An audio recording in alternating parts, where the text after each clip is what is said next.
El cava ya estaba frío cuando Ricardo Pineda me apartó en su fiesta de Nochevieja. No sonreía. No me ofreció de beber. Solo me miró con esos fríos ojos grises y pronunció las palabras que lo cambiarían todo. Tomás, tenemos que hablar de tu futuro en Industrias Pineda. O más bien, de tu falta de él. Soy Tomás Herrera. Tengo 45 años. Y hasta ese momento, pensaba que lo tenía todo resuelto. Durante 13 años, trabajé en la empresa de fabricación de mi suegro, empezando como gestor de operaciones junior hasta llegar a ser vicepresidente senior.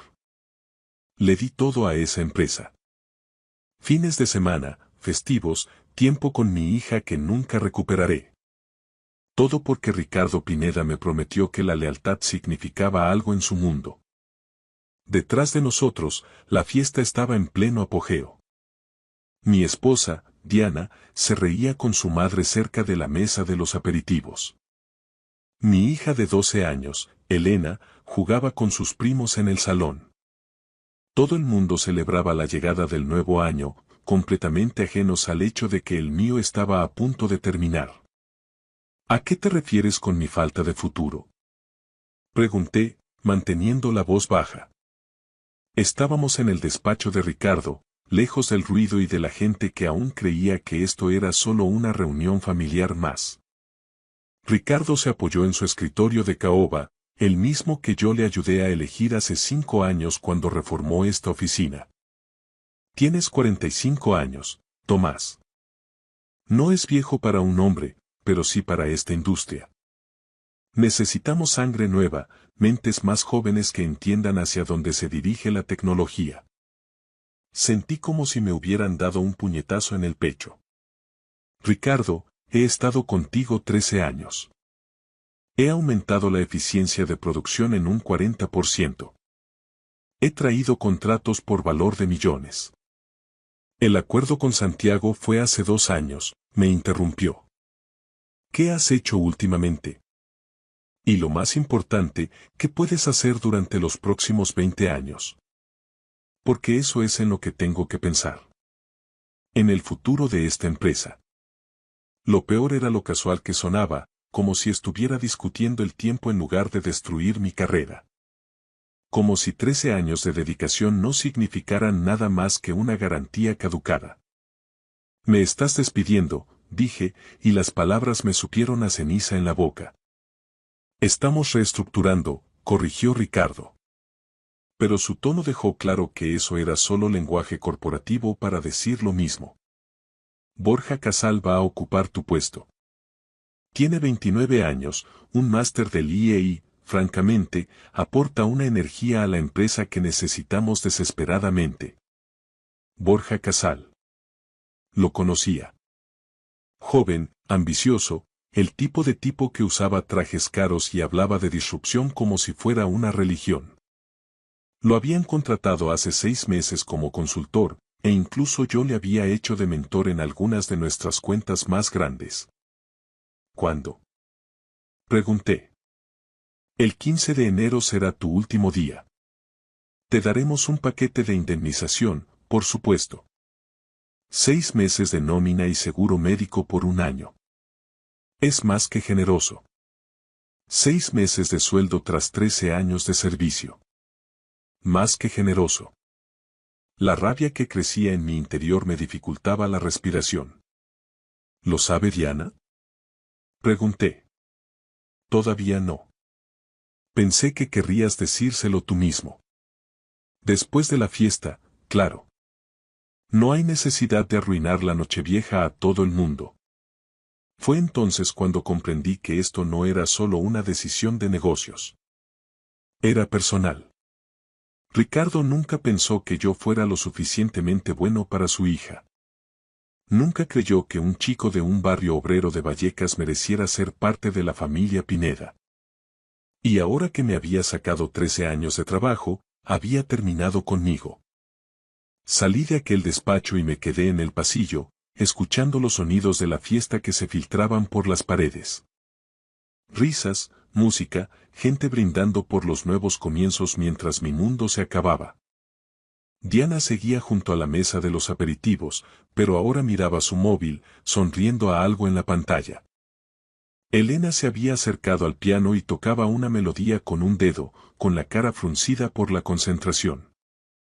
Tomé una decisión en ese mismo momento. No la decisión inteligente, ni la práctica, sino la única que sentía honesta. Me fui. Pasé por delante de la fiesta, cogí mi abrigo del armario de la entrada y conduje a casa en silencio. El reloj de mi salpicadero decía que eran las 22:47. En 1 hora y 13 minutos, todo el mundo estaría contando las campanadas para el nuevo año. Estarían besándose, abrazándose y haciendo propósitos para ser mejores personas. Yo estaría haciendo las maletas. La casa estaba en silencio cuando llegué. Demasiado silencio. Me quedé en el salón donde Diana y yo habíamos organizado nuestras propias fiestas de Nochevieja durante años, donde Elena dio sus primeros pasos, donde habíamos construido lo que yo pensaba que era una vida real juntos. Cogí 2 maletas del garaje y empecé a meter ropa, artículos de aseo, los pocos objetos personales que realmente me importaban. La foto de mis padres, que fallecieron con 6 meses de diferencia hace 3 años, el reloj de bolsillo que me regaló mi abuelo cuando me gradué en la universidad y la mantita de bebé de Elena que guardaba en el cajón de mi despacho porque, a veces, en los días difíciles, la miraba para recordar por qué trabajaba tanto. Casi había terminado cuando oí el coche de Diana en la entrada. La puerta principal se abrió y su voz gritó, afilada por la ira. Tomás, ¿qué demonios crees que haces yéndote así de la fiesta? ¿Tienes idea de lo vergonzoso que ha sido? Salí del dormitorio con mi maleta. Diana estaba en el pasillo, todavía con su vestido de diseño, con la cara roja por el cava y la rabia. Tu padre me ha despedido, dije simplemente. Parpadeó. ¿Qué? Esta noche. Antes de que brindarais por el año nuevo, me llevó a su despacho y me dijo que voy a ser reemplazado por Borja Casal. Al parecer, soy demasiado viejo. Ya no soy útil. La expresión de Diana cambió, pero no de la forma que yo esperaba. No hubo asombro ni indignación por mí, solo cálculo. Como si estuviera intentando averiguar cómo la afectaría esto a ella. Tomás, estoy segura de que ha sido un malentendido. Papá no haría simplemente. Lo hizo. El 15 de enero es mi último día. 6 meses de indemnización y un apretón de manos. Eso es lo que te dan 13 años en la familia Pineda.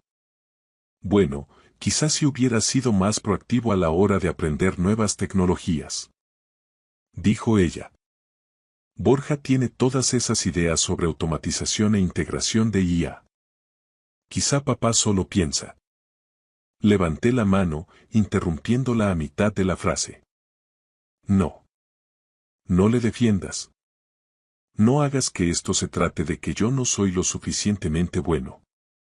Le di todo a esa empresa, Diana. Todo. Entonces, ¿qué estás haciendo? ¿Hacer las maletas? ¿A dónde crees que vas? No lo sé, admití. Pero no me quedo aquí. No en esta casa que tu padre compró para nosotros. No en esta vida donde solo soy valioso mientras sea útil para el Imperio Pineda. Los ojos de Diana se enfriaron. Estás siendo ridículo. Es casi medianoche. ¿Dónde está Elena? ¿Has pensado siquiera en tu hija? Elena sigue en casa de tus padres con sus primos. Estará bien allí esta noche. Dile que la quiero. Dile que la llamaré mañana. Tomás, si sales por esa puerta. ¿Qué? ¿Te divorciarás de mí? Tu familia ya me ha desechado, Diana. ¿Qué más queda? Cogí mis maletas y pasé por su lado. No intentó detenerme. Se quedó allí, en el pasillo, con su copa de cava de la fiesta todavía en la mano, viéndome marchar como si fuera un extraño al que nunca había conocido realmente. El reloj de mi coche marcaba las 23:38 cuando empecé a conducir. No tenía destino. Simplemente conduje, viendo cómo las calles de nuestra zona residencial daban paso a la autopista y luego a la parte antigua de la ciudad, donde la estación de autobuses de Méndez Álvaro se alzaba como una reliquia de otra época. Aparqué en el parking casi vacío y me quedé allí mirando el edificio. Había unas pocas personas dentro, visibles a través de los cristales sucios. Viajeros que se dirigían a algún lugar para el año nuevo. Gente con planes y lugares a los que ir. Yo no tenía nada. Ni plan, ni destino. Solo la ropa de mis maletas y una rabia que se estaba convirtiendo lentamente en otra cosa. Dolor, tal vez, o simplemente agotamiento. El reloj marcó la medianoche mientras estaba allí sentado. En algún lugar, la gente gritaba, se besaba y comía las 12 uvas, haciendo promesas sobre mañanas mejores. En algún lugar, mi hija probablemente estaba mirando el reloj de sus abuelos contar hasta 0. En algún lugar, Diana le estaba diciendo a su familia que Tomás se había vuelto loco, que se había ido sin motivo, demostrando que, después de todo, nunca había tenido madera de los Pineda. Bajé del coche y entré en la estación. El mostrador de billetes estaba atendido por un chico con cara de aburrido que no tendría más de 20 años. Detrás de él, un panel de salidas enumeraba ciudades en las que nunca había estado. Barcelona, Sevilla, Bilbao, Valencia. ¿Le ayudo en algo?, preguntó el chico. ¿Cuánto cuesta un billete a cualquier parte? Me miró como si estuviera loco. Tiene que elegir una ciudad, señor. Barcelona, dije, eligiendo la primera de la lista. Solo ida. El billete costó 32 euros. El autobús salía a las 2:15 de la madrugada. Tenía 2 horas para matar en una estación de autobuses en Nochevieja, viendo a gente ebria entrar y salir a trompicones, viendo a familias reunirse, viendo las vidas de otros suceder mientras la mía se desmoronaba. Me senté en una de las duras sillas de plástico y saqué mi móvil. Había 43 mensajes, la mayoría de Diana, que iban desde la ira hasta la desesperación. 3 de su madre, preguntando dónde estaba y si necesitaba ayuda. 2 de Elena, enviados antes de medianoche. Papá, ¿dónde estás? Y feliz año nuevo, papi. No pude responder a ninguno. ¿Qué iba a decir? ¿Que su abuelo me había descartado como basura? ¿Que su madre se había puesto de su parte? ¿Que todo lo que había construido para ella se estaba desmoronando porque yo no era lo suficientemente joven, ni lo suficientemente útil, ni lo suficientemente Pineda? Perdone, señor. ¿Se encuentra bien? Levanté la vista y me encontré con una mujer joven frente a mí. Tendría unos 28 o 29 años, con el pelo oscuro recogido en una coleta y unos ojos que mostraban una preocupación genuina. Llevaba una bandolera y un café, vestida como si acabara de salir de una oficina aunque pasaba de la medianoche. Estoy bien, dije automáticamente, pero se me quebró la voz en la segunda palabra. Ella se sentó en la silla de al lado, sin invitación, pero sin ser mal recibida. No parece estar bien. Parece alguien que acaba de tener la peor noche de su vida. Había algo en su franqueza que hizo que los muros que yo estaba construyendo se derrumbaran. Quizá era porque era una extraña. Quizá porque no me quedaba nada que perder. Mi suegro me ha despedido esta noche, dije, y las palabras salieron a borbotones. En su fiesta de Nochevieja, después de 13 años en su empresa. Dijo que soy demasiado viejo, que ya no soy útil. Me dijo que voy a ser reemplazado por un chico de 29 años con un MBA que cree que lo sabe todo. La mujer asintió lentamente. Eso es brutal. Lo siento. Y mi mujer, reía amargamente, mi mujer se puso de su parte. Ni siquiera lo cuestionó.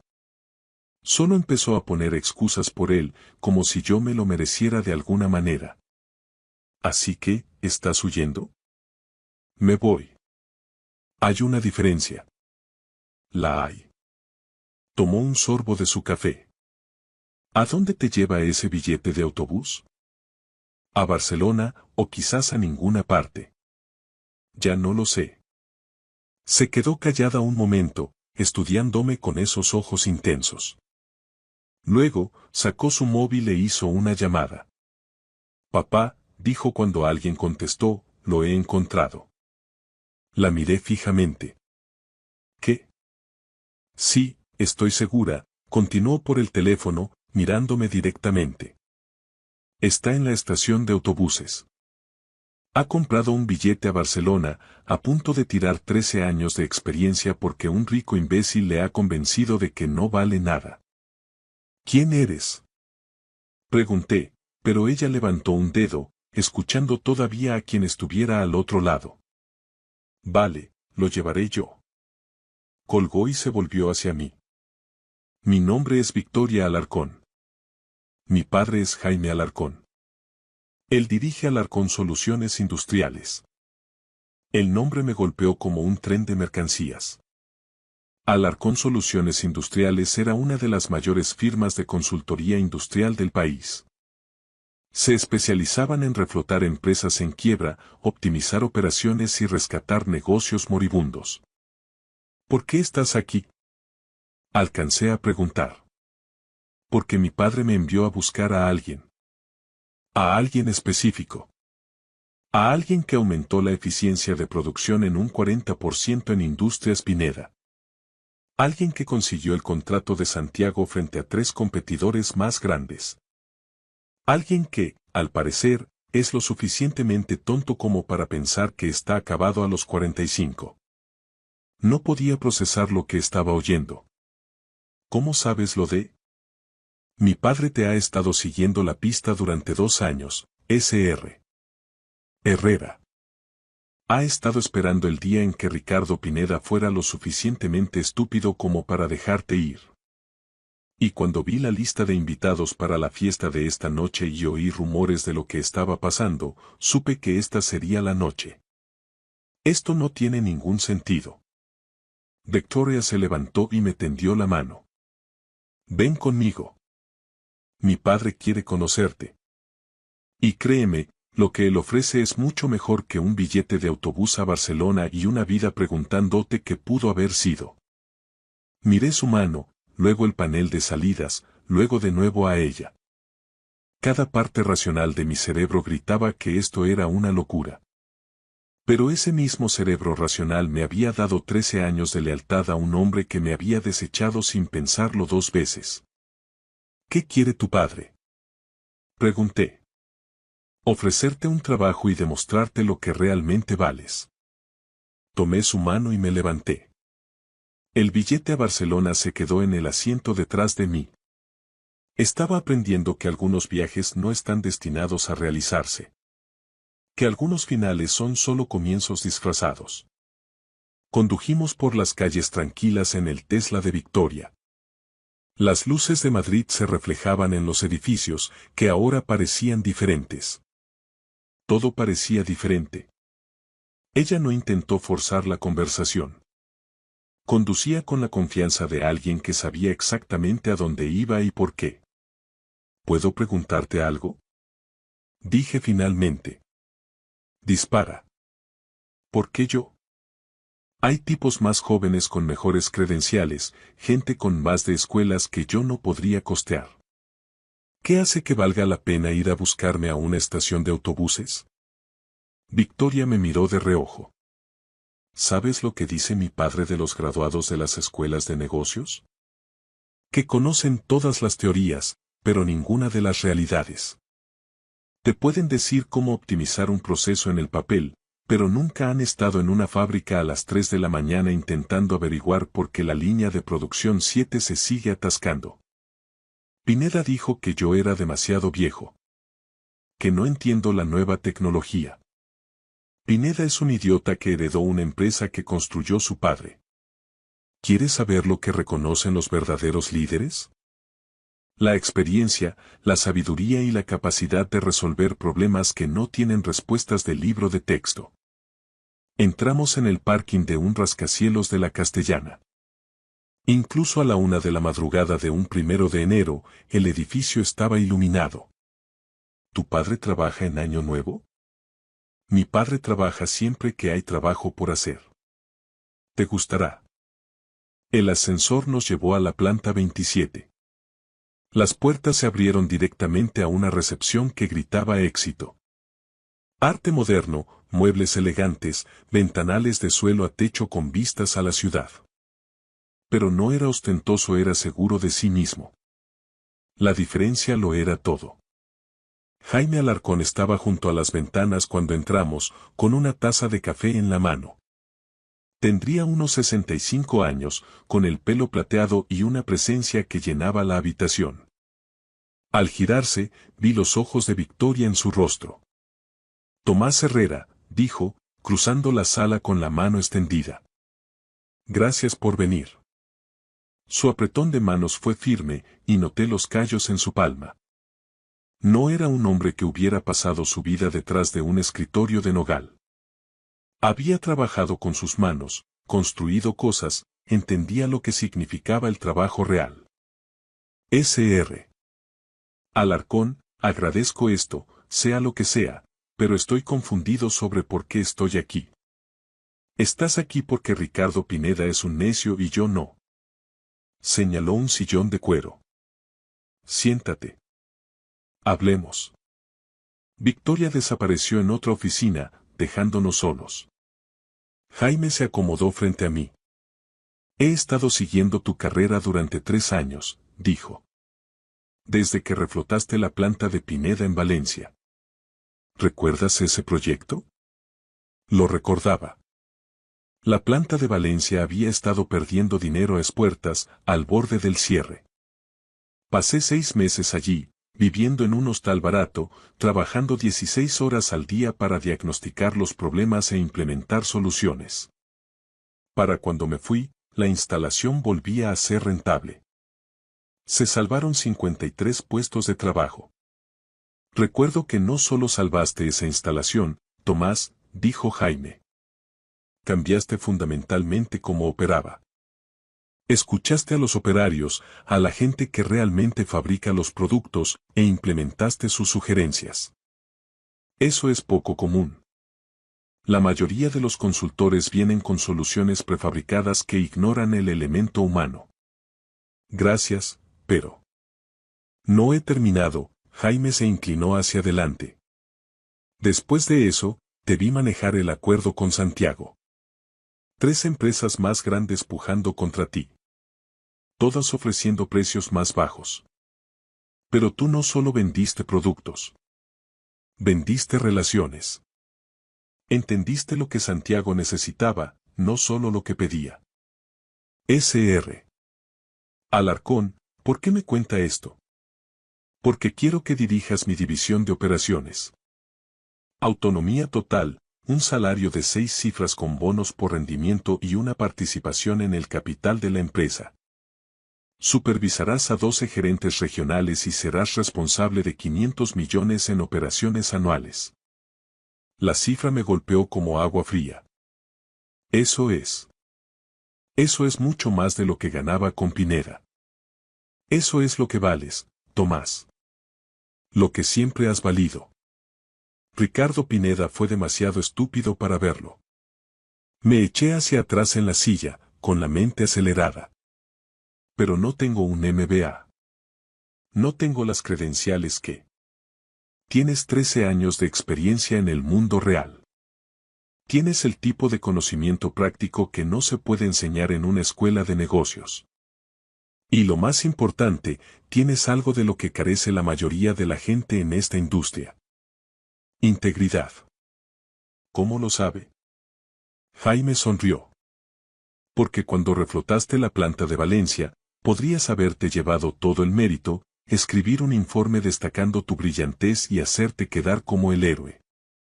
En cambio, escribiste un documento de 40 páginas dando crédito a los operarios por su nombre, explicando sus contribuciones al detalle. Ese informe llegó a mi mesa. Fue entonces cuando supe que eras diferente. Sentí algo extraño en el pecho. Esperanza, tal vez, o simplemente el primer respiro tras haber estado bajo el agua demasiado tiempo. ¿Qué tendría que hacer exactamente? Arreglar empresas rotas. Somos consultores para negocios que están fallando. Tu trabajo sería averiguar por qué e implementar soluciones. Es un trabajo de mucha presión, de mucho riesgo.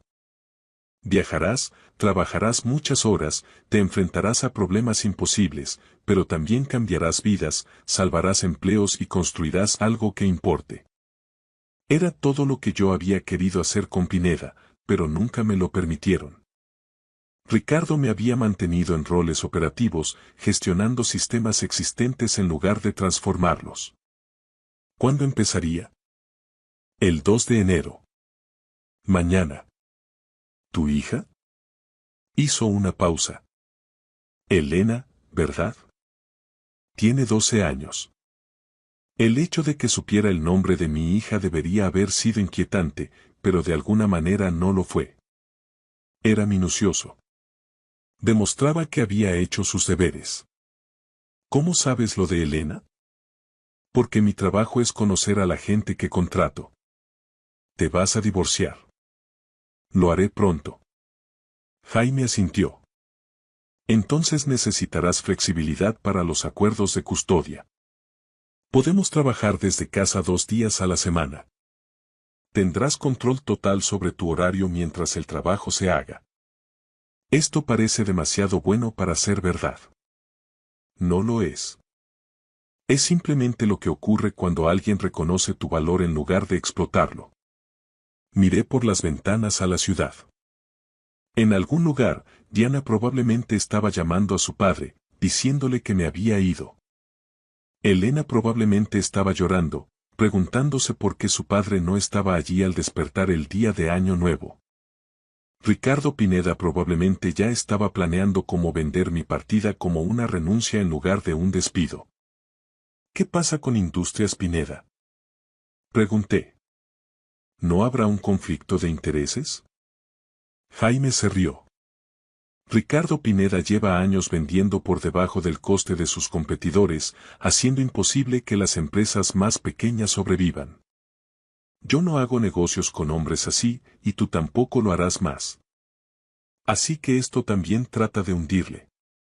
Esto trata de darte la carrera que te mereces. Si de paso le demuestra a Ricardo el error que cometió, eso es solo un extra. Victoria regresó con una carpeta. Tu contrato, dijo, poniéndolo sobre la mesa. Cláusula estándar de no competencia, paquete de beneficios, detalles de la participación. Léelo. Si quieres que un abogado lo revise, podemos esperar. Cogí la carpeta. El salario de la primera página era más de lo que había ganado en 2 años con Pineda. La participación valdría millones si la empresa seguía creciendo al ritmo actual. ¿Por qué, Victoria? Pregunté de repente. ¿Por qué enviar a tu hija a buscarme a una estación de autobuses? Jaime sonrió. Porque Victoria tiene buen instinto para la gente y porque quería que vieras que esta empresa valora la familia. Trabajo con mi hija porque es brillante, no porque sea mi hija. Aquí lo que importa es el mérito, Tomás. Esa es la cultura que hemos construido. Pensé en Ricardo Pineda, que le había dado a su propio yerno 13 años de trabajo y 0 respeto, que había contratado a Borja Casal porque quedaba bien en el papel, no porque se hubiera ganado el puesto. Acepto, oí decir a mi voz. Jaime se levantó y volvió a tenderme la mano. Bienvenido a Alarcón Soluciones Industriales. Empiezas mañana a las 9. Victoria te enseñará tu despacho y te presentará al equipo. Mañana es 1 de enero y tienes 500 millones de euros en operaciones con las que familiarizarte. El equipo te espera. Nos dimos la mano y sentí que algo cambiaba en mi interior. No solo alivio, sino propósito, dirección, la sensación de que, después de todo, esto no era un final. Victoria me llevó a un apartotel cerca de la oficina. La empresa cubrirá 2 meses mientras resuelves tu situación de vivienda, dijo. Después, hay un paquete de reubicación si quieres mudarte más cerca.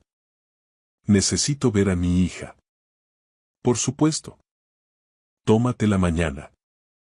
Ven después de comer. Lo de las 9 era solo para ver si ibas en serio. Casi me río. ¿Me estabais probando? Siempre. Mi padre no construyó esta empresa fiándose de las apariencias. Se detuvo en el parking del hotel. Tomás, voy a ser honesta contigo. Este trabajo va a ser duro. Te vas a encontrar con resistencia de gente que pensará que conseguiste el puesto porque mi padre sintió lástima por ti. Vas a trabajar más horas de las que trabajabas con Pineda, al menos el primer año. Puedo manejarlo. Sé que puedes. He leído tus evaluaciones de desempeño, todas, de cada año. Has estado cargando con la división de operaciones de Pineda los últimos 5 años. Ahora, por fin, recibirás el mérito por ello. Después de que se fuera, me quedé en la habitación del hotel mirando mi móvil durante mucho tiempo. Finalmente, llamé a Diana. Contestó al primer tono. ¿Dónde demonios estás? En un hotel. ¿Está bien, Elena? Está disgustada, Tomás. No entiende por qué te fuiste. ¿Puedo hablar con ella? Son las 2 de la mañana. Está dormida. Entonces dile que la quiero. Dile que la recogeré mañana por la tarde e iremos a esa pizzería que le gusta. Diana guardó silencio un momento. ¿Qué estás haciendo, Tomás? ¿Tienes algún tipo de crisis de los 40? Voy a aceptar un nuevo trabajo. Un nuevo. Ni siquiera has dejado Industrias Pineda oficialmente todavía. No puedes simplemente. Puedo, Diana.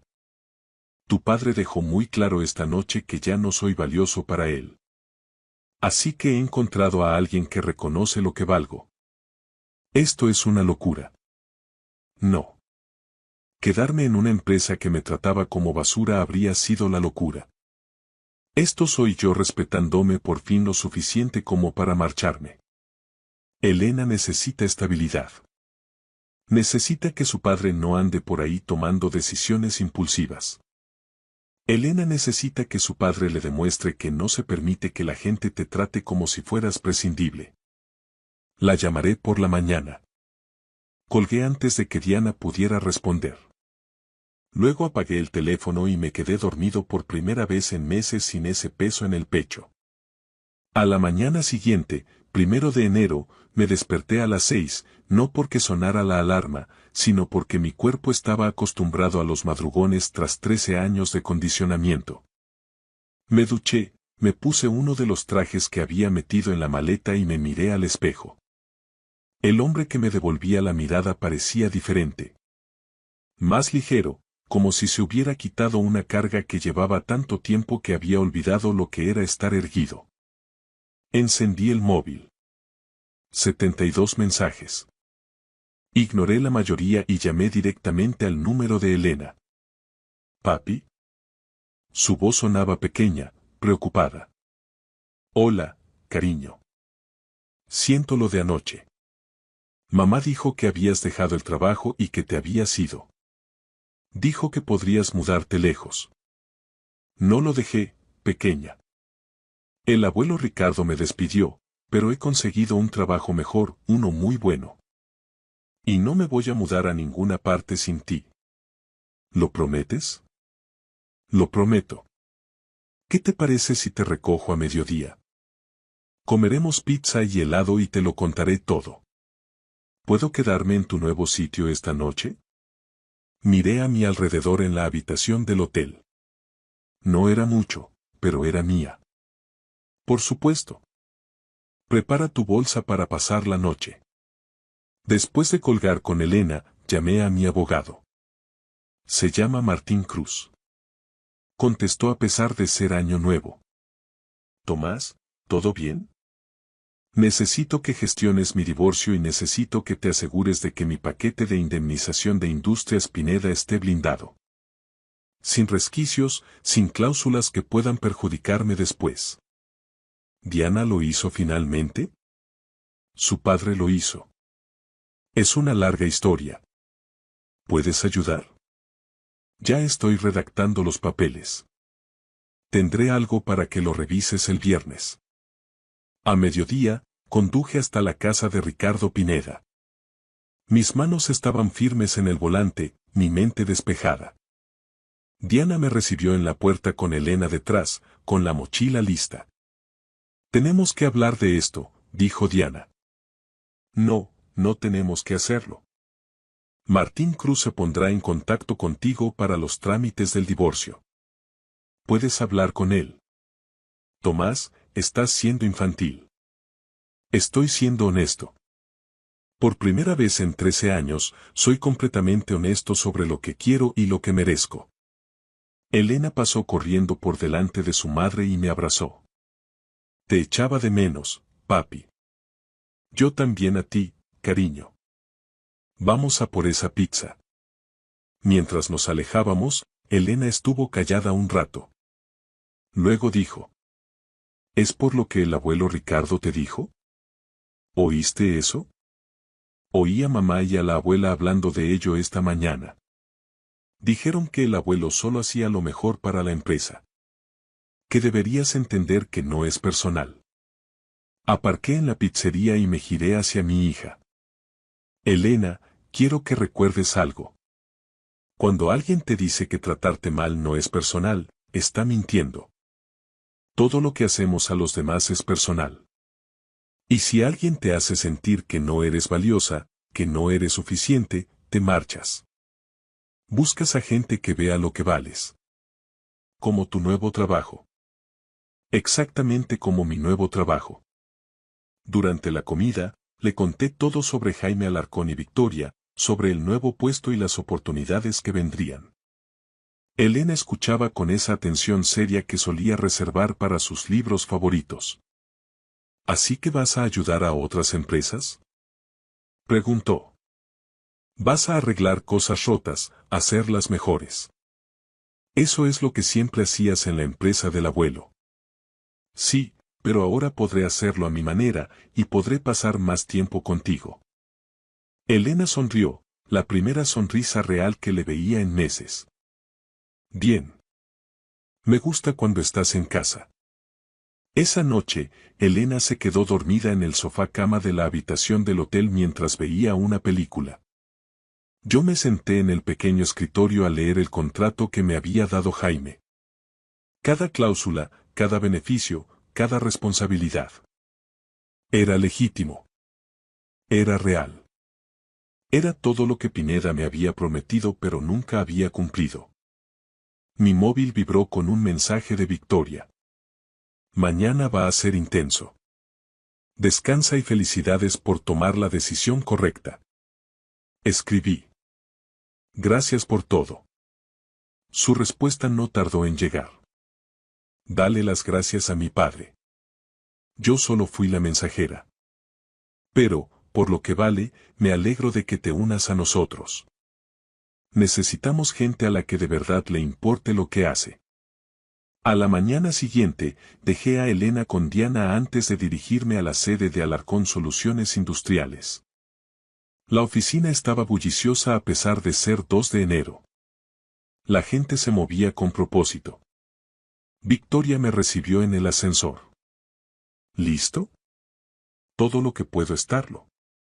Me guió por la oficina, presentándome a miembros del equipo cuyos nombres intentaba memorizar desesperadamente.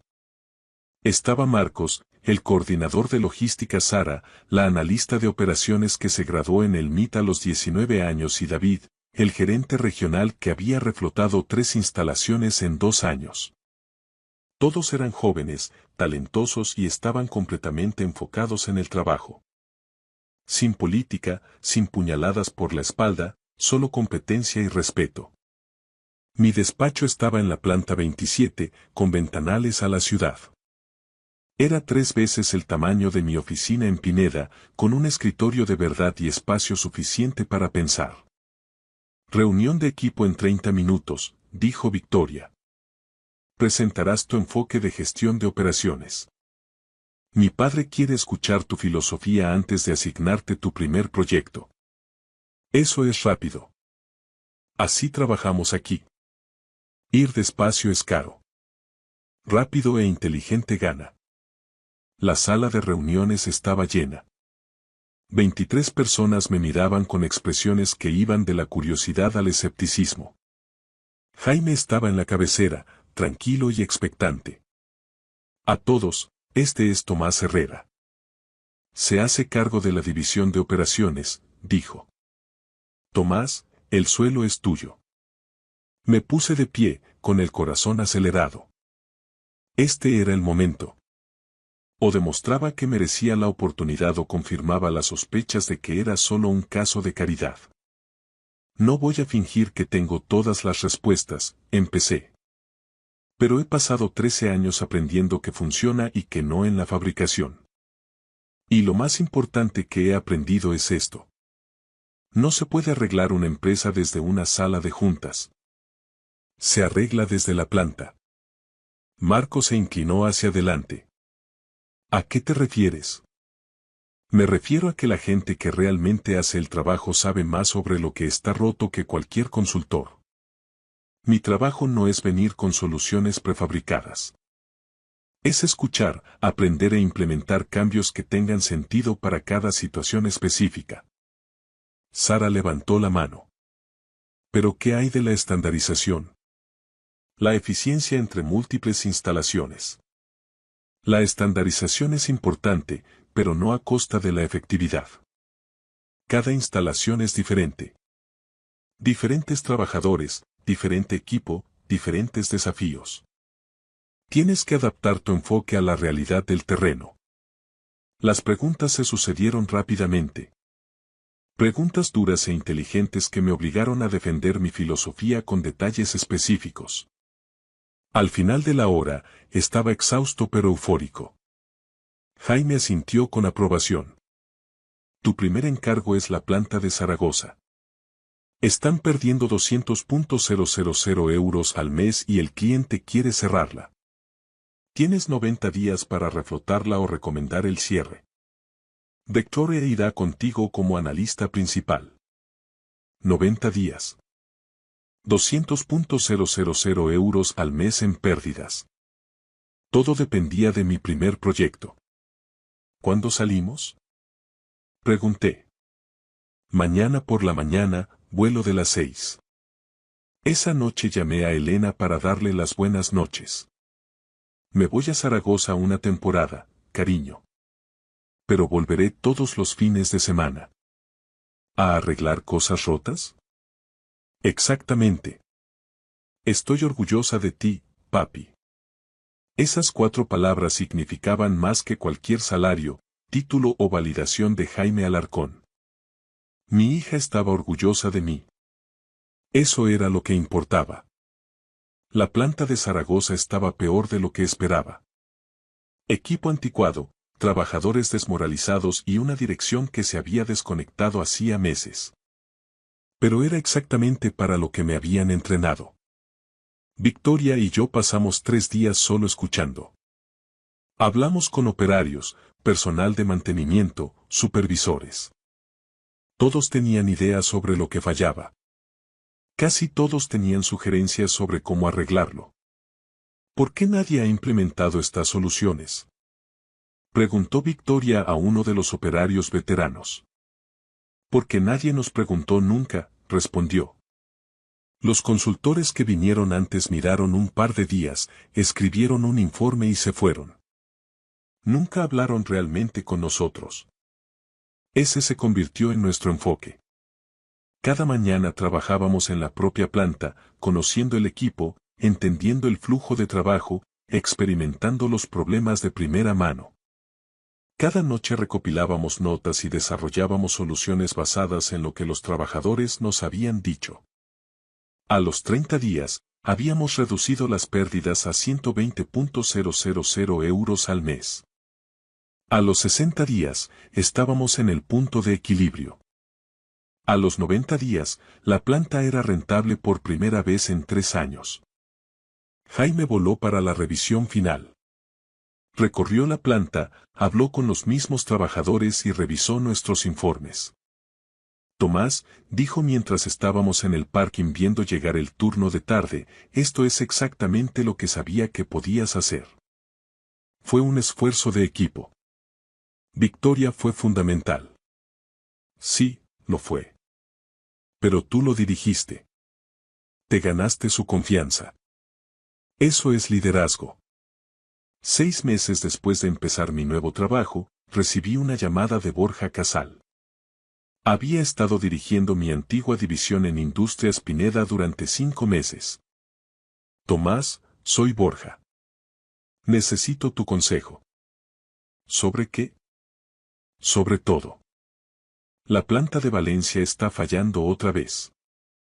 La eficiencia de producción ha caído un 22% desde que te fuiste. He intentado implementar nuevos sistemas, pero nada funciona. Casi me río. Casi. Borja, ¿has hablado con los trabajadores? ¿Les has preguntado qué ha cambiado? Bueno, envié una encuesta. ¿Una encuesta? ¿Fuiste allí físicamente, te pusiste en la planta y hablaste con la gente cara a cara? Silencio. Ricardo dijo que eras un anticuado. Que las encuestas y el análisis de datos eran más eficientes. Ricardo se equivocaba en muchas cosas. Los datos no te hablan del capataz cuya mujer tiene cáncer, ni de la máquina que hace un ruido raro antes de romperse, ni del atajo que todo el mundo conoce pero que no está en el manual. Tienes que estar allí, Borja. Tienes que preocuparte por las personas, no solo por los números. ¿Me ayudarás? No. Pero te daré el mismo consejo que me dio mi padre cuando empecé. La gente que hace el trabajo sabe más que tú. Escúchales. Colgué y sentí algo inesperado. No satisfacción, ni venganza, solo tristeza por lo que Industrias Pineda se estaba convirtiendo sin nadie que realmente supiera cómo dirigirla. Un año después de dejar a Pineda, fui ascendido a vicepresidente ejecutivo en Alarcón Soluciones Industriales. Supervisaba 47 instalaciones, gestionaba a 200 empleados y había reflotado 9 operaciones fallidas. Elena pasaba todos los fines de semana conmigo en mi nueva casa. Diana se había vuelto a casar con un abogado corporativo que trabajaba incluso más horas que yo antes.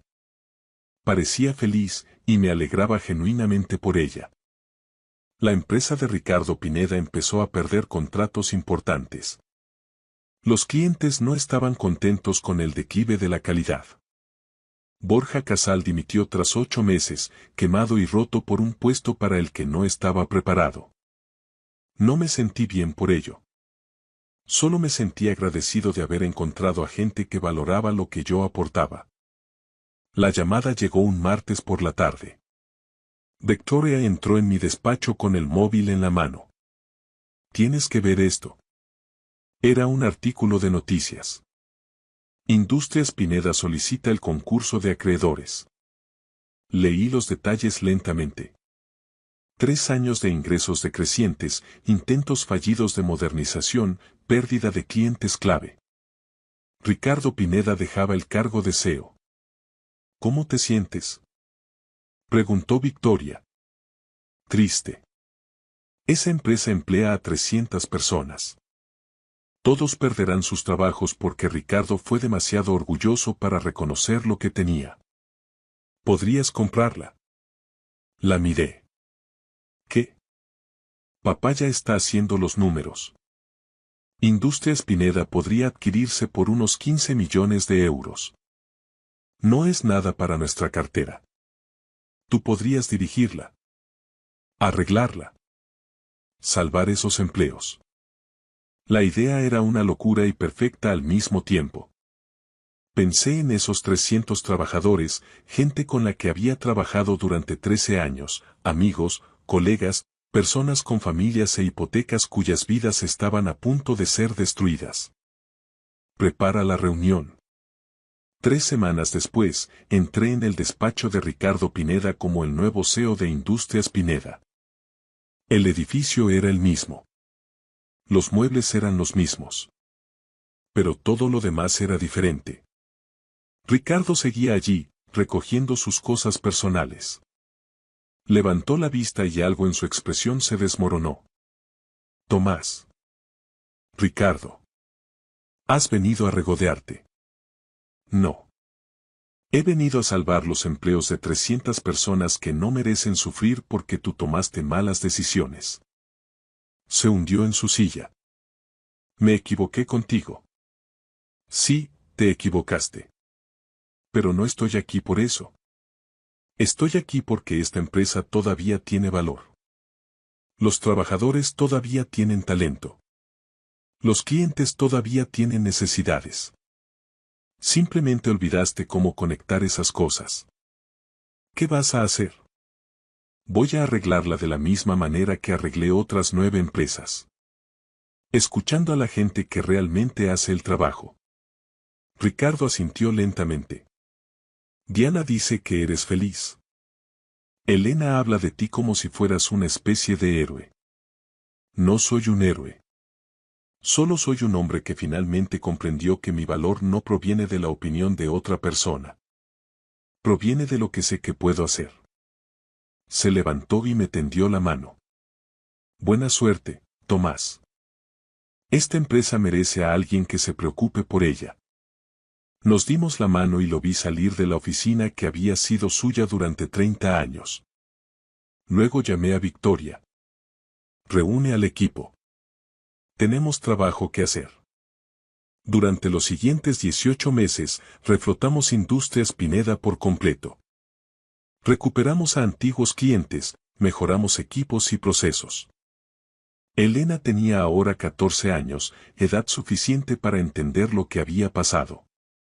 Empezó a venir a la oficina los fines de semana, observando cómo operábamos y haciendo preguntas inteligentes sobre liderazgo. Papá, dijo un sábado por la tarde, ¿por qué crees que el abuelo Ricardo no pudo hacer lo que tú estás haciendo? Porque heredó la empresa. Nunca tuvo que construir nada por sí mismo. Nunca aprendió que el respeto se gana, no se regala. ¿Le odias? No. Siento lástima por él. Tenía algo valioso y no lo reconoció hasta que lo perdió. Eso es cierto para la empresa y para mí. Victoria llamó a la puerta. Reunión familiar. Mi padre nos quiere a todos. En la sede de Alarcón Soluciones Industriales, Jaime reunió a todo el equipo ejecutivo. Hemos tenido un año récord, anunció. Los ingresos han subido un 40% y la adquisición de Industrias Pineda ha abierto puertas que nunca creímos posibles. Me miró directamente. Tomás, has superado todas las expectativas. Convertiste un colapso en una estación de autobuses en el catalizador para transformar no solo tu vida, sino múltiples empresas y miles de vidas. Tuve ayuda, dije.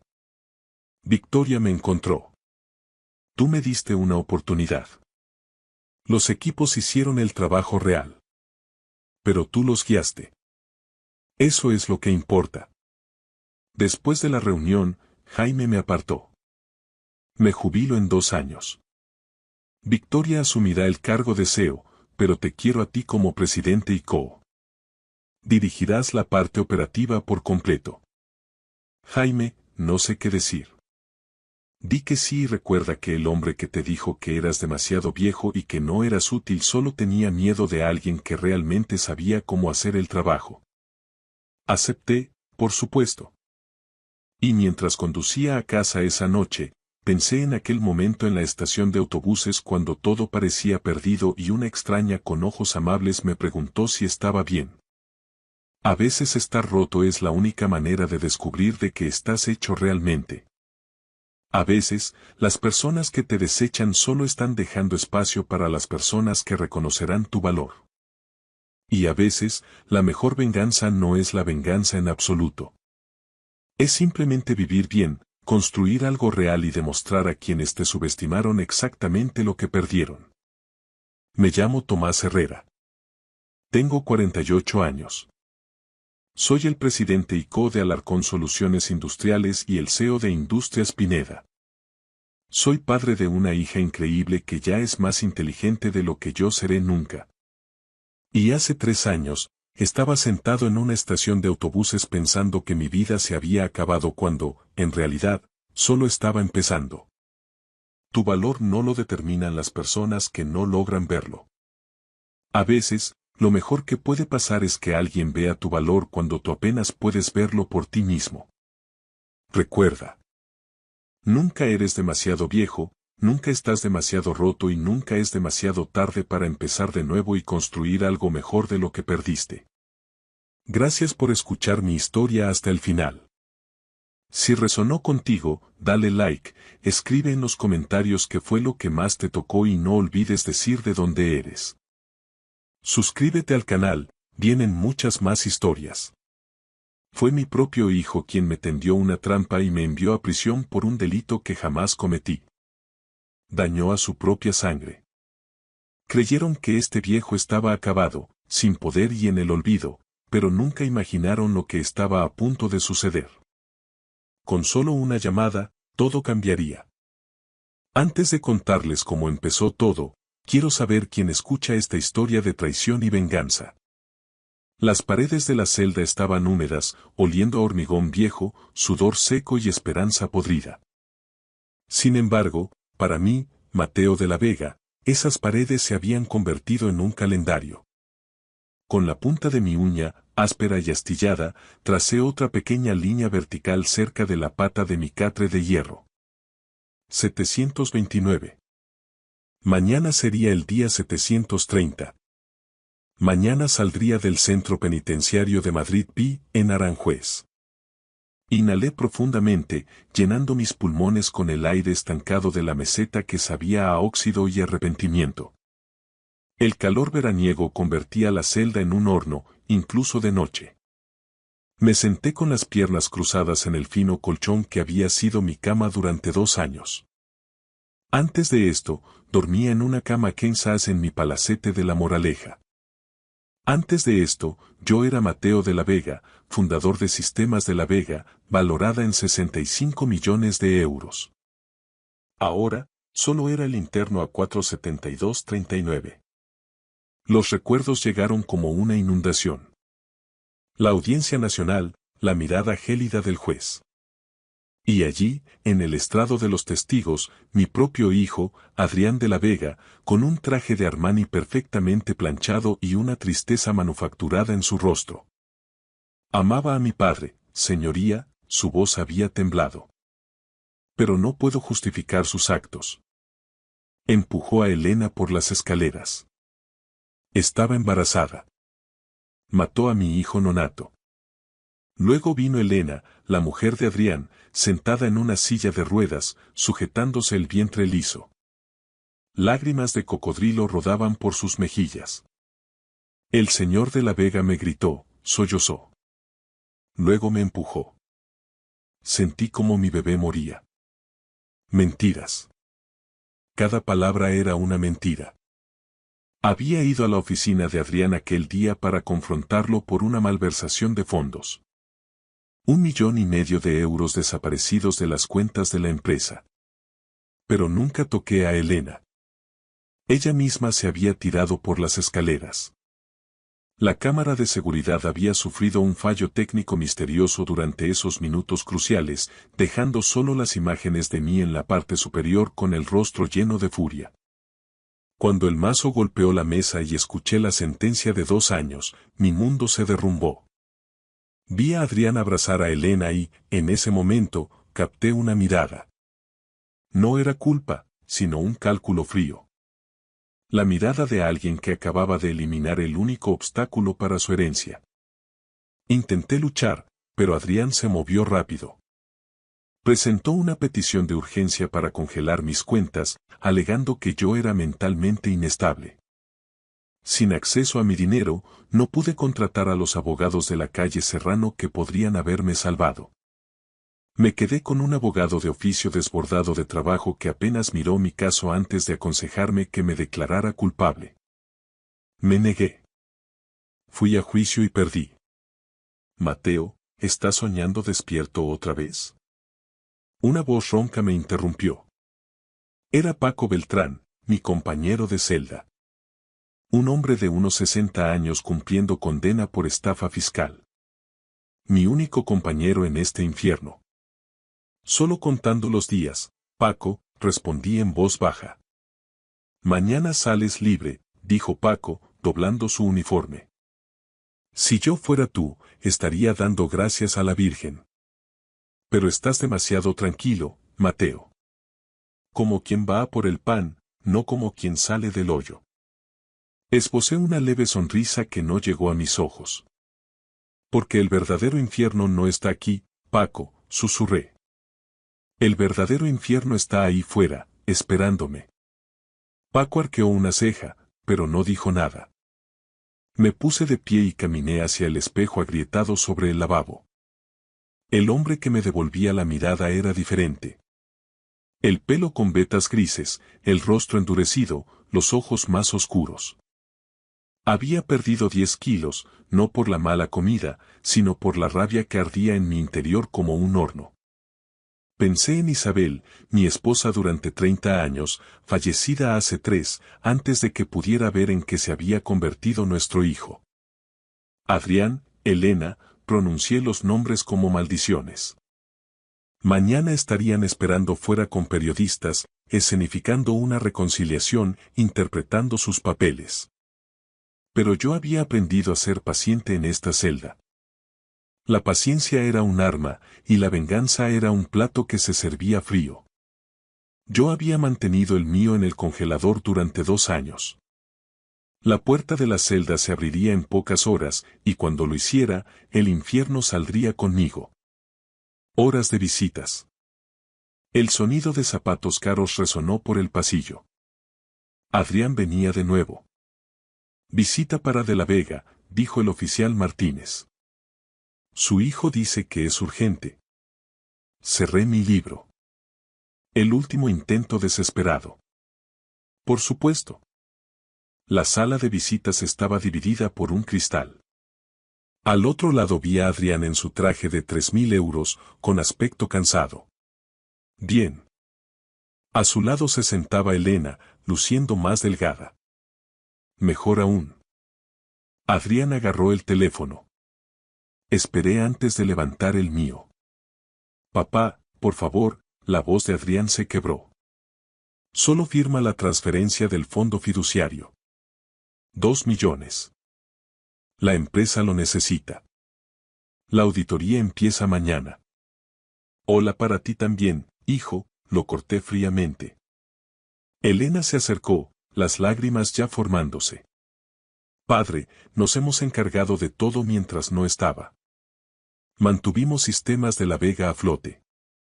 Es lo menos que podría hacer. ¿Lo menos que podría hacer? Mi risa fue amarga.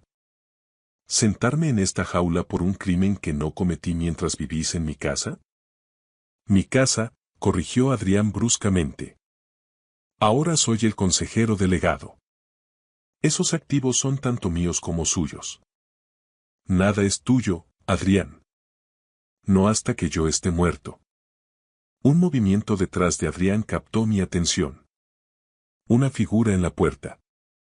Claudia de la Vega, mi hija de 27 años, con un traje negro de corte impecable y el pelo rígidamente recogido. Su rostro se mantenía neutral mientras daba un paso al frente. Claudia, díselo tú, Adrián miró hacia atrás. Dile a papá lo difícil que ha sido esto. Claudia se encontró con mis ojos a través del cristal. Esos ojos. Los ojos de Isabel, que una vez habían sido cálidos. Ahora eran planos, vacíos. Padre, la voz de Claudia era controlada, clínica. Deberías firmar. Es lo mejor. La empresa está sufriendo sin acceso al fondo. Deberías cooperar. Sentí que algo se rompía en mi interior. Incluso Claudia, mi hija, estaba del lado de Adrián. ¿Incluso tú, Claudia? Susurré. Claudia desvió la mirada, sin decir nada. Papá, escucha, Adrián se inclinó desesperadamente. El banco requiere verificación biométrica. Huella dactilar y reconocimiento facial. Por eso te necesitamos mañana en la sucursal. Solo una firma. 2 millones. ¿Por qué no falsificarla? Pregunté con frialdad. Adrián se puso rojo. Porque es un delito federal y el banco tiene sistemas de seguridad. Oh, ahora te preocupan los delitos, sonreí sin humor. Las lágrimas de Elena desaparecieron, reemplazadas por la ira.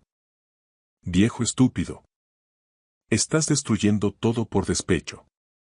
Cuidado, Elena, mi voz bajó hasta convertirse en hielo.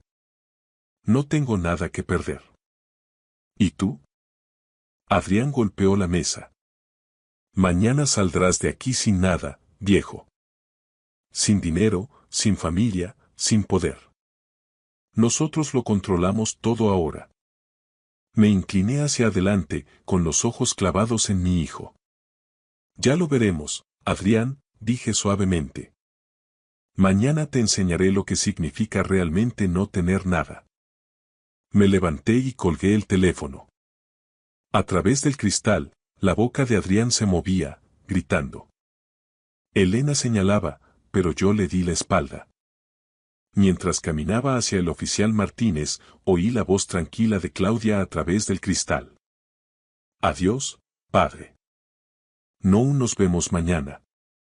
Adiós. Al darme la vuelta para marcharme, Claudia permanecía perfectamente quieta, con el rostro convertido en una máscara de fría indiferencia. Ni una sola grieta en su actuación. La luz del sol de la mañana se filtraba por las puertas de hierro de la cárcel de Aranjuez como oro líquido. Salí parpadeando ante la intensidad del brillo tras 730 días de penumbra fluorescente. El calor de septiembre me golpeó de inmediato. El aire denso y húmedo de Madrid que olía a libertad, a gasolina y a nuevos comienzos. Una multitud se había congregado fuera de las puertas. Periodistas con cámaras y micrófonos rodeaban el lugar, y en el centro, como actores esperando su entrada, estaban Adrián y Elena. Mi hijo vestía un traje azul marino que probablemente costaba 3.000 euros, con el rostro ensayado en un gesto de cuidadoso remordimiento. A su lado, Elena sostenía un ramo de rosas blancas sobre su vestido color crema. Atrezo para las cámaras. Papá, la voz de Adrián se proyectó por todo el aparcamiento, lo suficientemente alta para que cada micrófono la captara. Bienvenido. Estamos aquí para ti. Somos una familia. No detuve mi paso. Caminé hacia adelante, mi camisa blanca arrugada y mis vaqueros desgastados me quedaban holgados tras 2 años de comida carcelaria. Eran las mismas prendas que llevaba el día que me detuvieron. Todo lo que tenía ahora. Adrián dio un paso al frente, extendiendo las rosas. Papá, por favor, vamos a casa. Podemos hablar. Arreglarlo todo. Pasé de largo. No lo rodeé, simplemente pasé a través de su espacio como si Adrián fuera un mueble viejo en la acera. Papá, la voz de Adrián se agudizó. Su mano salió disparada, agarrándome del brazo. No montes un espectáculo. Entra en el coche ahora mismo. Me detuve lentamente y giré la cabeza. Miré la mano de Adrián apretando mi brazo, luego busqué sus ojos. Las cámaras estaban grabando, registrándolo todo. Suéltame, dije en un susurro, midiendo cada sílaba. O gritaré que me estás agrediendo delante de toda esta prensa. La mano de Adrián cayó como si hubiera tocado fuego. Reanudé mi marcha. Detrás de mí, la voz de Elena se elevó, rompiendo la fachada. Está completamente loco. 2 años le han destruido la cabeza. El rugido profundo de un motor potente la cortó en seco. Un Rolls-Royce Phantom negro se deslizó por el aparcamiento como una pantera, con el cromo brillando bajo el sol, exigiendo atención inmediata. La matrícula rezaba Brooks. Todas las cámaras giraron hacia él. La puerta del conductor se abrió. Un hombre joven salió, de unos 30 y pocos años, atlético, vistiendo un carísimo traje de 3 piezas color gris carbón. Tenía el pelo oscuro cortado con precisión y ojos inteligentes tras unas gafas sin montura. Se movía con una confianza silenciosa. Era Marcos Brox, graduado en ICADE, el abogado que ganaba los casos imposibles.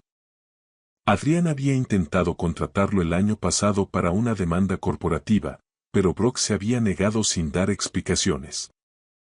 Marcos caminó directamente hacia mí, ignorando a los reporteros, ignorando el impacto de Adrián, ignorando todo excepto a su cliente. Señor de la Vega, la voz de Marcos era clara y respetuosa. Todo está listo, señor. Le estreché la mano con firmeza una vez. Marcos abrió la puerta trasera con una inclinación profesional. Me detuve y miré hacia atrás, hacia Adrián y Elena. Estaban congelados, las rosas se marchitaban en manos de Elena y tenían las bocas ligeramente abiertas mientras su escena cuidadosamente planeada se desmoronaba. No sonreí, no me regodeé, solo los miré. Dejé que vieran que algo fundamental había cambiado, que el hombre que entró en prisión no era el hombre que salía de ella. Luego me deslicé dentro del Rolls Royce. El cuero me abrazó. El interior olía a lujo, a madera pulida y a poder. La puerta se cerró con un golpe sólido, como una caja fuerte bloqueándose. Fuera, estalló el caos. Señor de la Vega. Los reporteros enjambraron a Adrián. ¿Quién ha recogido a su padre? ¿A dónde se lo llevan? ¿De dónde ha sacado el dinero? El rostro de Adrián pasó por todas las emociones. Confusión, palidez, choque. Y un rojo ardiente. ¿Cómo es posible? Balbuceó. Ese es Marcos Brox.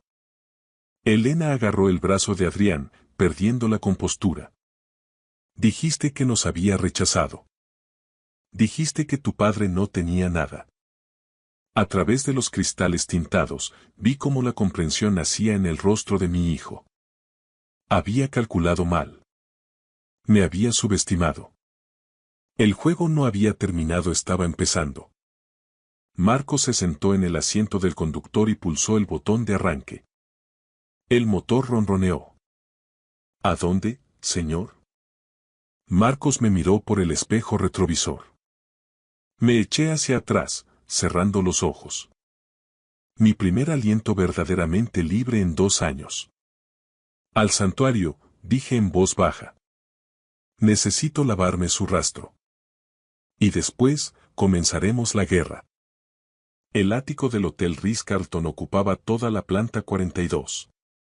Los ventanales de suelo a techo ofrecían una vista de Madrid que se extendía hasta el horizonte. Me quedé allí de pie, simplemente respirando aire puro. Luego caminé hacia el baño. Mármol por todas partes, grifería de oro y una ducha con 6 hidromasajes. Abrí el agua, casi hirviendo, me despojé de la ropa de la cárcel y me metí debajo. El chorro me golpeó como un bautismo. Me froté con el jabón del hotel, con aroma a cedro y bergamota, nada que ver con el olor a desinfectante industrial de la prisión. Me restregué hasta que mi piel enrojeció. 2 años en aquel lugar, 2 años de traición.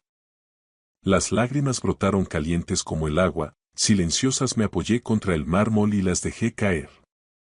No era por debilidad, sino por la rabia y el duelo por el hombre que una vez confió en su propio hijo. Aquel hombre había muerto.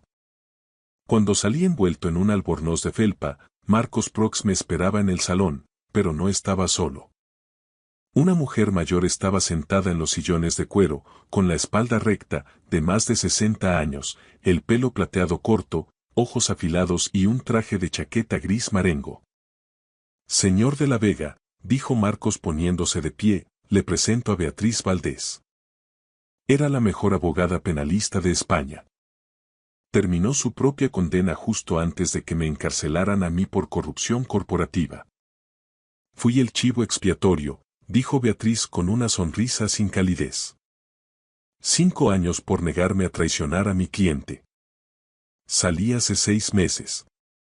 Marcos fue mi alumno. Él me habló de usted. ¿Y quiere ayudarme? Quiero destruir a bastardos corruptos, corrigió Beatriz. Su hijo cumple los requisitos. Marcos señaló unos documentos que cubrían la mesa de centro. Tenemos que movernos rápido, dijo. Golpear mientras Adrián está desprevenido. Me senté. Enséñadme. Poder notarial, Marcos extendió el primer documento. Adrián consiguió que lo declararan a usted mentalmente incompetente. Vamos a revocarlo ahora mismo. Su firma reactiva su estatus como accionista mayoritario con el 70% de las acciones. Firmé inmediatamente. Siguiente. Auditoría forense de urgencia. Congelará todas las cuentas de la empresa hasta que se complete. Adrián no podrá mover ni un euro sin la aprobación del Consejo. ¿Cuánto tiempo? Mínimo 30 días. Más si encontramos irregularidades, y las encontraremos. Hacedlo. Beatriz se inclinó hacia adelante. Su fuente nos envió esto, dijo entregándome un sobre de papel craft sin nombre, solo con una letra, C. Mi mano se quedó inmóvil. Conocía esa caligrafía. Dentro había una memoria USB y una nota en papel normal. 2 años de trabajo. Todo lo que necesitas. Confía en Marcos, es tu aliado. Es muy minucioso. Marcos conectó la unidad al portátil. La pantalla se llenó de hojas de cálculo, registros bancarios, correos electrónicos, sociedades pantalla, blanqueo de capitales, sobornos al juez y al técnico que corrompió las grabaciones. ¿Quién es esta persona? Pregunté en voz baja. Anónimo, respondió Marcos. Pero alguien con acceso total a sistemas de La Vega. Alguien en quien Adrián confía. Me quedé mirando la letra C. Mi pecho se apretó. Claudia, no. Ayer se mostró fría, distante. A menos que... Señor de La Vega, me apremió Beatriz. Levanté la vista, apartando ese pensamiento. Ejecutad el bloqueo. Cortad el acceso de Adrián a cada cuenta. Corporativa, personal, todo. Quiero que sienta lo que significa no tener nada. Los dedos de Marcos volaron sobre las teclas. El banco recibirá nuestra orden judicial en menos de 1 hora. Adrián será notificado por la mañana. Tarjetas denegadas. Acceso 0. Bien. Volví a los ventanales. Madrid pulsaba bajo mis pies. Mi ciudad, mi empresa, mi imperio. Adrián pensó que podía robármelo. Adrián se equivocó. Una cosa más, Beatriz me entregó una fotografía reciente de Adrián y Elena en un restaurante de lujo de la calle Jorge Juan. Estaban riendo, brindando con champán. En el reverso, la misma caligrafía. Que disfruten de su última cena. Sonreí con frialdad. ¿Cuándo lo hacemos público? Mañana, dijo Marcos, rueda de prensa. Anunciará que recupera el control. A los medios les encantará. Un hombre injustamente encarcelado reclamando su imperio. Asentí. Démosles el espectáculo que esperan. Mientras tanto, al otro lado de la ciudad, el teléfono de Adrián sonó en su despacho de sistemas de La Vega. Identificador de llamadas. Banco Santander. Frunció el ceño y respondió. Señor de La Vega, soy Susana Jones, de Servicios de Cuentas. Estamos viendo irregularidades en sus cuentas corporativas. Venga a la sucursal inmediatamente. La sangre de Adrián se congeló. La noticia estaba a punto de destruirlo. El restaurante amazónico, en plena calle Jorge Juan, brillaba con la elegancia del viejo dinero madrileño. Lámparas de cristal, manteles de hilo y un ambiente selvático sofisticado donde la élite de la capital cerraba acuerdos ante filetes de 90 euros. Adrián de La Vega estaba sentado en la mesa central, visible para todos. Una declaración de poder. Elena lucía un diseño de Valentino color burdeos. Frente a ellos se sentaban Ricardo y Patricia Sterling, dueños de una constructora de infraestructuras y posibles inversores. Mi hijo necesitaba sus 15 millones de euros, prometiendo un retorno de inversión del 40% en 18 meses. Adrián gesticuló con su copa de vino. El sector inmobiliario en Madrid está en auge. Este es el momento. Ricardo asintió. Su padre construyó un imperio impresionante. ¿Cómo está él? Adrián corrigió con suavidad. Yo lo estoy expandiendo, llevando a Sistemas de la Vega a la era moderna. Respecto a su salida hoy. Bueno, han sido 2 años duros y le han pasado factura. Está bajo cuidado médico. Elena puso su mano sobre la de Adrián. Es desgarrador, pero somos una familia. El camarero apareció con la cuenta. 850 euros. Adrián sacó su tarjeta American Express Centurion y la entregó con indiferencia. Quédese con el cambio.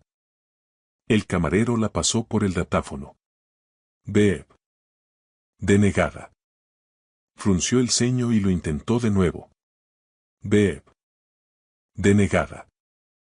El estómago de Adrián dio un vuelco. La máquina debe de estar fallando. Inténtelo una vez más.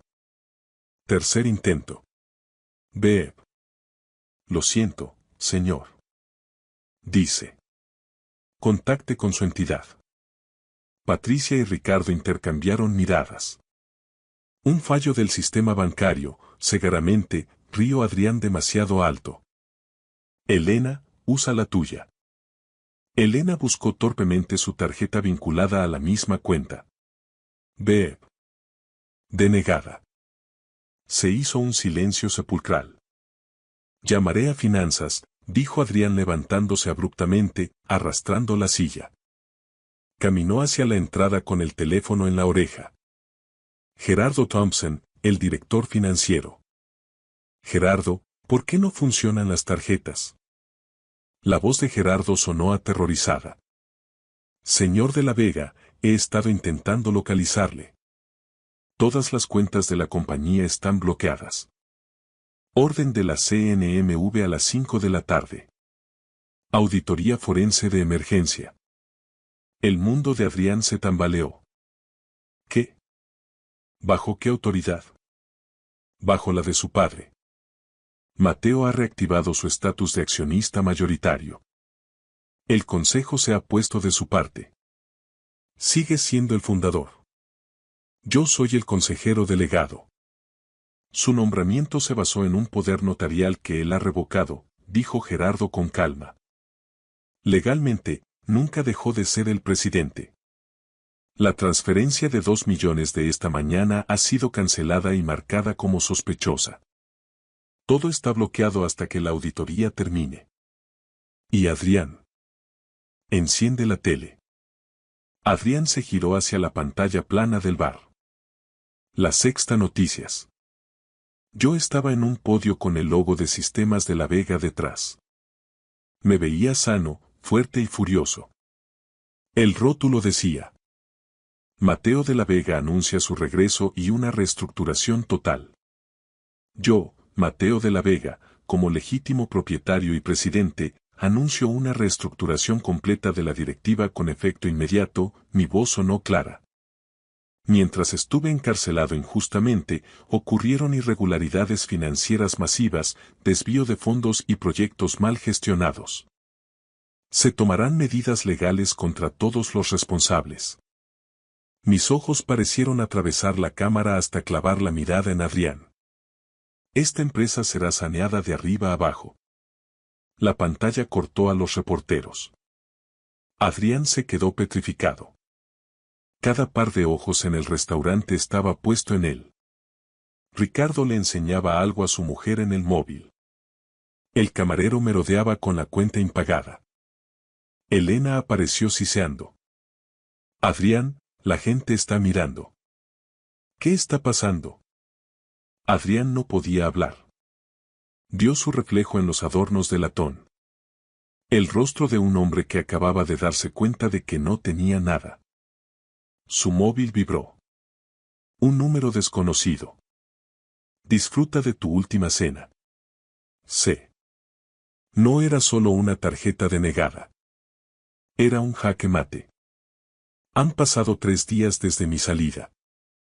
Estoy sentado en el sillón de cuero de mi despacho, en la planta más alta de una de las torres del área de 4 Torres Business Area. La vista de Madrid desde aquí siempre me pareció un símbolo de control, pero ahora es algo más. Es mi regreso de entre los muertos. Llaman a la puerta. Entra Claudia. Lleva el mismo traje impecable que en la cárcel, pero su expresión ha cambiado. La máscara de indiferencia se ha esfumado. Se acerca a la mesa y coloca sobre ella una carpeta con el logotipo de la agencia tributaria. Todo ha terminado, papá, dice en voz baja. Adrián y Elena acaban de recibir la notificación de desahucio de la mansión de La Moraleja. La casa está a nombre de la empresa, y la empresa vuelve a ser tuya. Miro a mi hija fijamente. ¿Fuiste tú todo este tiempo? ¿Tú eras C?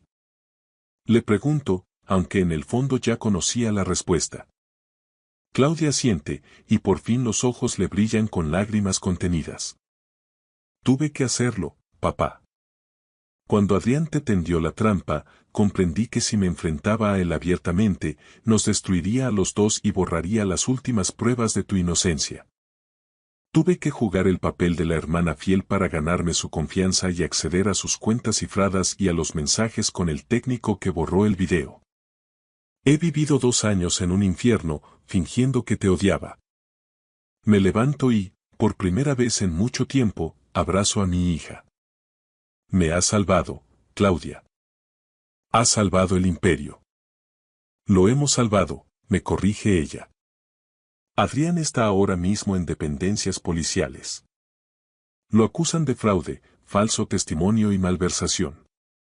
Elena intenta huir a Suiza, pero sus cuentas están bloqueadas y su pasaporte ha sido anulado a petición de Marcos Brox. No tienen a dónde ir. Miro por el ventanal. Abajo, en la plaza, veo los flashes de las cámaras. Los periodistas esperan una declaración oficial. ¿Sabes qué es lo más irónico? Digo. Adrián pensó que la codicia era poder. Pero en este país, en este negocio, la única moneda que de verdad importa es la lealtad. 1 hora después, Claudia y yo bajamos al vestíbulo. Frente a la entrada del edificio hay una multitud. Entre ellos, alcanzo a ver a Adrián. Lo llevan custodiado 2 agentes de la Guardia Civil. Ya no luce su chaqueta cara, lleva la camisa desabrochada y las esposas brillan en sus muñecas. Al verme, empieza a gritar. Papá. No puedes hacerme esto. Soy tu hijo. Fue Elena la que me convenció. Me detengo a escasos metros de él. El ruido de la calle parece desvanecerse. Yo no tengo hijo, Adrián, digo con calma ante toda la prensa. Mi hijo murió hace 2 años, cuando decidió que el dinero valía más que el honor. Me giro hacia Claudia y sonrío, por primera vez de forma genuina, con toda el alma. Hija mía, mi socia, mi única familia de verdad. ¿Estás lista para dirigir un imperio? Claudia se ajusta la solapa de la chaqueta con seguridad. He estado dirigiéndolo desde las sombras los últimos 6 meses, viejo. Creo que sabré hacerlo a plena luz del día.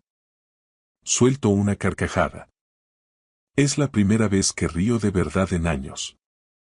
Nos subimos al Rolls Royce negro y, cuando el coche arranca, miro por última vez el espejo retrovisor. La figura de Adrián, rodeado de policías, se hace cada vez más pequeña hasta desaparecer. El pasado está enterrado. El futuro es nuestro. Esta es mi historia. Una historia real de traición, sacrificio y el precio de la lealtad. Soy Mateo de la Vega y comparto esto con vosotros porque quiero que aprendáis la lección que yo aprendí de la forma más dura. La familia no es solo la sangre. Es quien se queda a tu lado cuando el mundo se desmorona. No seáis como mi hijo. No dejéis que la codicia os cegue. Yo perdí a un hijo para siempre, pero gané una hija que demostró que el amor verdadero requiere sacrificio. Elegid bien a vuestra familia. Elegid el carácter por encima de la conveniencia. Elegid la lealtad por encima de la codicia. Gracias por escuchar mi historia hasta el final. Si resonó contigo, dale like, escribe en los comentarios qué fue lo que más te tocó y no olvides decir de dónde eres. Suscríbete al canal, vienen muchas más historias.